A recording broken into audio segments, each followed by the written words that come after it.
இன்றைக்கி தேதி பார்த்திங்கன்னா 4 மே 2026 திங்கட்கிழமை. தினமணியில் இருக்கிற இம்பார்ட்டன்ட் நியூஸஸ் பார்க்கலாம், சரிங்களா? ஸோ இன்றைக்கி வந்து எலெக்ஷன் ரிசல்ட்ஸ் டே. ஒட்டுமொத்த தமிழகமே வந்து காத்துக்கிட்டு இருக்கு. இன்னும் ஒரு 20 மினிட்ஸ், இப்போ 7:40 ஆகுது, 20 மினிட்ஸில் ஸ்டார்ட் பண்ண போகிறாங்க. 8 o'clock கவுண்டிங் ஸ்டார்ட் ஆகிடும், சரிங்களா? ஓகே. ஸோ 4 முனை போட்டி. நம்ம இதை பற்றி ஒரு கிளான்ஸ் பார்க்கணுன்னா சும்மா பார்த்துக்கலாம். லைக் ஏப்ரல் 23 தேர்தல் நடந்துச்சு, சரியா? கிட்டத்தட்ட 4000 வேட்பாளர்கள் வந்து களத்தில் நின்றாங்க, இல்லையா? ஓகே. மொத்தம் 234 தொகுதி நம்ம தமிழ்நாட்டில். நம்மளுடைய தலைமை தேர்தல், தமிழ்நாட்டுக்குடைய தலைமை தேர்தல், அந்த தேர்தல் ஆணையர் பேர் பார்த்திங்கன்னா Archana Patnaik. Chief election commissioner அங்கே டெல்லியில், அந்த எலெக்ஷன் கமிஷனரோட தலைவர் பார்த்திங்கன்னா ஞானேஷ்குமார் அவர்கள், சரிங்களா? ஓகே. ஸோ அதே மாதிரி 5 மாநிலத்துக்கு நடந்துச்சு. தமிழ்நாடு, அஸ்ஸாம், புதுவை, மேற்கு வங்கம், கேரளா. ஓகே. ஸோ கேரளாவில் வந்து 106, புதுச்சேரியில் 30 தொகுதிகள், மேற்கு வங்கத்தில் பார்த்திங்கன்னா 294, அஸ்ஸாமும் தமிழ்நாடு நமக்கு தெரியும். அஸ்ஸாம் மட்டும் கொஞ்சம் நோட் பண்ணி வச்சுக்கோங்க, என்னென்னு பார்த்தேன், மறந்துட்டேன். ஓகே, சரி. அடுத்து வந்தோன்னா ஸோ பலத்த பாதுகாப்புகள் போடப்பட்டிருக்கு. 8 மணிக்கு ஸ்டார்ட் ஆகிடும். ஸோ இன்றைக்கி கொஞ்சம் சேஃபாக இருங்க. திடீர்னு கலவரம் ஏதாச்சும் நடந்துச்சுன்னா போலீஸ் எதுக்கும் பாதுகாப்பாக இருக்காங்க, பட் சேஃபாக இருங்க எல்லோரும். ஓகே, சரி. அடுத்து வந்தோன்னா நேற்று பார்த்திங்கன்னா டெல்லியிலேருந்து ஒரு கட்டடத்தில் ஒரு தீ விபத்து ஏற்பட்டிருக்கு. ஓகே. ஸோ இது வந்து தொடர்கதையாக ஆகிட்டுருக்கு. இந்த தீ விபத்துன்றது டெல்லியிலேயும் நார்த்து சைட்லேயும் சரி, சவுத்லேயும் சரி தொடர்கதையாக ஆகிட்டுருக்கு. இந்த மாதிரி மற்றவங்களுடைய கவனக்குறைவால் பலரோட உயிர்கள் வந்து சேதப்படுது, இல்லையா? ஸோ இது என்னென்னு பார்த்து கவர்மெண்ட் தான் வந்து ஃபிக்ஸ் பண்ணணும், சரிங்களா? சும்மா இரங்கல் மட்டும் தெரிவித்தா போதாது, அதுக்கான அடுத்த கட்ட நடவடிக்கைகளும் அவங்க வந்து துரிதப்படுத்தணும். ஓகே, சரி. அடுத்து வந்தோம்னா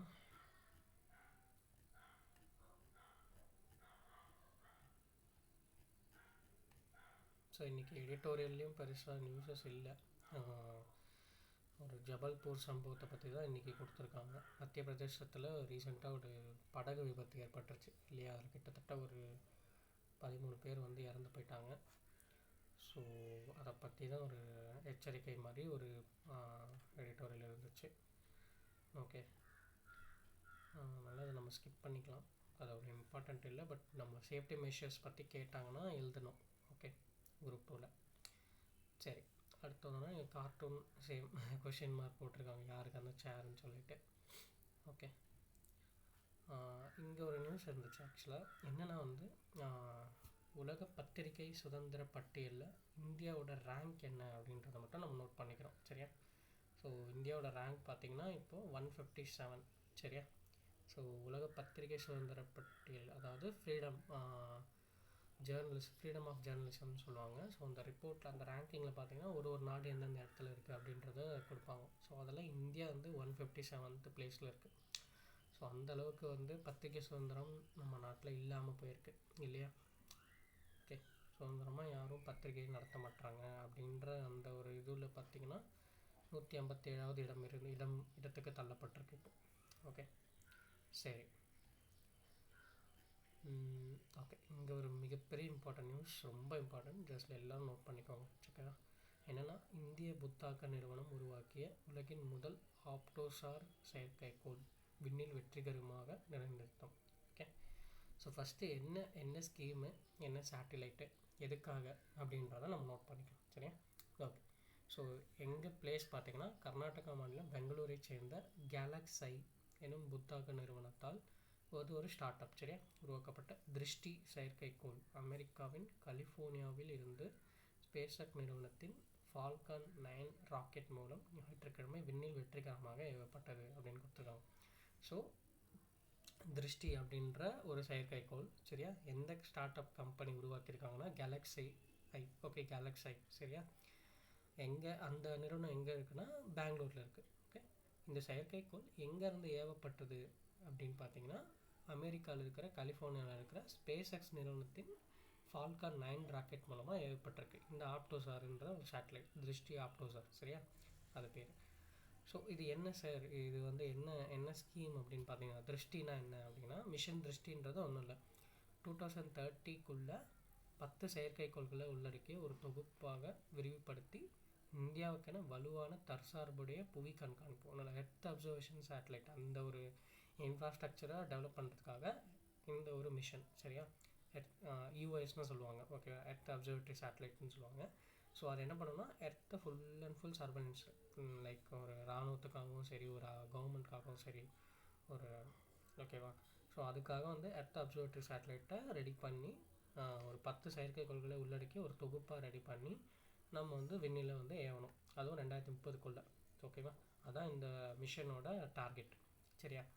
ஸோ இப்போ நம்ம கண்டென்ட்டுக்கு வரலாம். கண்டென்ட்டில் பார்த்தீங்கன்னா ஆப்டோசார் அப்படின்னு கொடுத்துருவோம். ஆப்டோசார்னால் ஒன்றும் இல்லை, optical imaging plus synthetic Afsar radar. சரியா. ஸோ இதை தான் வந்து ஆப்டோசார் அப்படின்னு சொல்லுவாங்க. ஸோ ஆப்டிக்கல் இமேஜிங்னால் ஒன்றும் இல்லை, லைட் மூலயமா இன்னும் நல்ல துல்லியமான ஒரு ரிஃப்ளெக்ஷனே இல்லாமல் ஒரு துல்லியமாக ஒரு படங்கள் எடுக்கக்கூடிய ஒரு கேமரா, அதெல்லாம் அந்த இதெல்லாம் பொருத்தியிருப்பாங்க. அந்த எக்யூப்மெண்ட்ஸ்லாம் பொருத்தி இது பண்ணியிருப்பாங்க, ரெடி பண்ணியிருப்பாங்க அந்த சேட்டலைட்டை. சரியா. ஸோ அது பூமியை இப்போது அது வந்து அந்த புவிவட்ட பாதையில் போய் நிலைநிறுத்திட்டாங்க. ஓகேவா, எர்த்தோட ஆர்பிட்டில் போய் ப்ளேஸ் பண்ணிட்டாங்க சக்ஸஸ்ஃபுல்லாக. இப்போ அது தன்னுடைய வேலையை பார்க்க ஆரம்பிக்கும், எப்படி ப்ரோக்ராம் பண்ணியிருக்காங்களோ அந்த மாதிரி. சரிங்களா. ஸோ ஆப்டோசார் செயற்கைக்கோள் என்பது மின் ஒளியியல், அதான் எலக்ட்ரோ ஆப்டிக்கல் சென்சார் மற்றும் செயற்கை துளை ரேடார் சென்சார். ஓகேவா. So radar sensor plus optical sensor, இது எல்லாமே இருக்கக்கூடிய ஆப்டிக்கல் இமேஜிங் சென்சார். சரியா. ஆகிய இரு வேறு பிம்பமாக்கல் தொழில்நுட்பங்களை ஒரே செயல்பாட்டு தளத்தில் ஒருங்கிணைக்கும் செயற்கைக்கோள் ஆகும். So optical imaging plus sir, அதுதான் ஆப்டோசார். சரியா, அது மட்டும் ஞாபகம் வச்சுக்கோங்க. ஸோ இதுதான் பற்றி கொடுத்துருக்காங்க. இது அவருடைய அந்த தலைவர், அந்த திருஷ்டி கம்பெனியோடைய தலைவராக இருக்கக்கூடிய சுயாஷ் சிங் என்ன சொல்கிறாரு அப்படின்னா, இந்த செயற்கைக்கோள் வந்து அதான் எர்த் ஆர்பிட்டில் சக்ஸஸ்ஃபுல்லாக ப்ளேஸ் ஆகிடுச்சு, இதை வந்து நாங்கள் செயல்பாட்டை தொடர்ந்து பணிகளில் கவனம் செலுத்தி வருகிறோம். இந்த ஆப்டோசார் செயற்கைக்கோள் வழக்கமான பிம்பமாக்கல் அமைப்பு முறைகளில் உள்ள குறைபாடுகளை தீர்வளிப்பதுடன் பல தரப்பட்ட காலச்சூழல்களிலும் சீரான மற்றும் நிலையான தரவு சேகரிப்பை உறுதி செய்யும். ஸோ இதுக்கு முன்னே நம்ம லான்ச் பண்ண யூஎஸ் எல்லாம் விட்டுட்டு நிறைய இது பண்ணோம் அப்படின்னு சொல்கிறாங்க. சரியா, அதில் இருக்கிற குறைகள்லாம் தீர்த்துட்டு இது நல்லா வேலை செய்யும். அதே மாதிரி டேட்டாஸை உடனுக்குடனும் நமக்கு அனுப்பிச்சிட்டே இருக்கும் அப்படின்னு சொல்கிறாங்க. சரிங்களா. ஓகே, ஸோ நல்லா நோட் பண்ணிக்கோங்க. ஓகே, ஏன்னா ஒரு ஸ்க்ரீன்ஷாட் கூட எடுத்து வச்சுக்கோங்க, மனப்பாடம் பண்ணிக்கோங்க. சரியா. ஓகே, அடுத்து வந்தோம்னா, ஸோ இங்கே பார்த்தீங்கன்னா நம்மளுடைய சீன தூதராக ரீசெண்டாக நியமிக்கப்பட்ட விக்ரம் துரைசாமி அவரும் அந்த சீன அமைச்சரை வந்து மீட் பண்ணியிருக்காங்க. நம்ம ஒரு ரிவிஷன் மாதிரி, விக்ரம் துரைசாமின்றவர் சீனாவோட தூதர். அதே மாதிரி இப்போ வங்கதேசத்துக்கான ஒரு தூதர் நியமித்தாங்க, அவர் பேர் வந்து ராகுல் திரிவேதி. சரியா. ஓகே, சரி, அடுத்து வந்தோம்னா கடைசியாக ஒன்று இருந்துச்சு, பார்த்து முடிச்சிடலாம். ஸோ கோவை அருகே கீழடிக்கு முந்தைய காலகட்ட கடல் சங்க குழி வீடுகள் அப்படின்னு கொடுத்துருக்காங்க. சரியா. ஸோ கோவை அருகே பூலுவப்பட்டியை சேர்ந்த புழுவப்பட்டியை அடுத்த மோலப்பாளையம் கிராமம் மூலக்காடு பகுதியில் தஞ்சை தமிழ் பல்கலைக்கழக கடல்சார் தொல்லியல் மற்றும் பண்டைய கால வரலாற்றுத்துறை தலைவர் பேராசிரியர் செல்வகுமார் தலைமையிலான குழுவினர் 2021-2024 ஆண்டுக்கான 2 முறை அகழாராய்ச்சி, ஓகேவா, ஆர்காலஜி பண்ணதில் மேற்கொண்டனர். அதே மாதிரி இதில் பல்வேறு கற்கால பொருட்கள் மற்றும் மனித அப்போவே கண்டுபிடிச்சிருக்காங்க. 2021-2022 2 கட்டமாக நடத்தியிருக்காங்க அந்த கல்வி அமைச்சர் போயிருந்தாங்க. இப்போ பார்த்தீங்கன்னா இப்போ 3வது முறையாக வந்து இதை மேற்கொண்டிருக்காங்க அந்த அகழாய்வு பணிகளை. ஓகேவா, 47 நாளாக. இப்போது இவங்களுக்கு இங்கே பார்த்தீங்கன்னா சில எலும்புக்கூடுகள் கண்டுபிடிக்கப்பட்டிருக்கு. சரியா, கற்கால பொருட்களும் எலும்புக்கூடுகளும். இது வந்து கீழடிக்கு முந்தைய காலம் அப்படின்னு சொல்கிறாங்க. அதாவது கிட்டத்தட்ட கிமு 1600 முதல் கிமு 200க்கு இடைப்பட்ட காலம் என்பது ஆய்வகத்தில் உறுதி செய்யப்பட்டுள்ளது அப்படின்னு கொடுத்துருக்காங்க. ஸோ இதில் பார்த்தீங்கன்னா கிட்டத்தட்ட 2 குழந்தையோட எலும்புக்கூடுகள், மான், ஆமை, ஆடு, மாடு போன்றவற்றின் எலும்புகள் மற்றும் காண்டாமிருகத்தோட கால் எலும்பும் கிடச்சிருக்கு அப்படின்னு சொல்கிறாங்க. ஸோ எல்லாம் நோட் பண்ணிக்கோங்க, என்னென்னலாம் கிடச்சிருக்குன்றத வச்சு கூட மேட்ச் த ஃபாலோயிங் மாதிரி கேட்கலாம். சரியா. ஸோ இதில் பார்த்தீங்கன்னா குழி வீடுகள், ஓகேவா, குழி வீடுகள் கண்டுபிடிக்கப்பட்டிருக்கு ஃபஸ்ட்டு. அடுத்து 2 குழந்தைங்களோட எலும்புகள், மான், ஆமை, ஆடு, மாடு மற்றும் காண்டாமிருகத்தோட கால் எலும்புகள் இந்த குழியில் வந்து பார்த்திங்கன்னா அம்மி போன்ற ஷேப்லேயே இருக்குது. ஓகே, அம்மி போன்ற அரவை கற்கள், தானியங்கள் கண்டெடுக்கப்பட்டுள்ளன. அதில் அவர்களுக்கு தேவையான உணவுகளை தயாரித்திருக்கலாம். ஓகே, அதே மாதிரி விலங்குகளை வந்து மாமிசமாக சாப்பிட்ருக்கலாம் அப்படின்ற மாதிரி சொல்லியிருக்காங்க. சரியா? ஸோ இது வந்து கீழடிக்கு முந்தைய காலகட்டத்தை சேர்ந்தது அப்படின்னும் கொடுத்துருக்காங்க. சரியா? ஸோ கீழடிக்கு முந்தைய காலகட்ட சைட்டு எதுன்னு கேட்டால், எந்த இடம் அகழ்வாராய்ச்சி இடம்னு கேட்டால் கோவை மாவட்டம் மோலப்பாளையம் அப்படின்றத ஞாபகம் வச்சுக்கோங்க. மோலப்பாளையம் மூலக்காடு. ஓகேவா? மோலப்பாளையம் கிராமம் மூலக்காடு. ஓகே ஓகே அவ்வளோதான் இன்றைக்கி வந்து முக்கியமான செய்திகள். நம்ம நாளைக்கு செய்தியில் வாசிப்பில் சந்திக்கலாம். சரியா? தேங்க்யூ.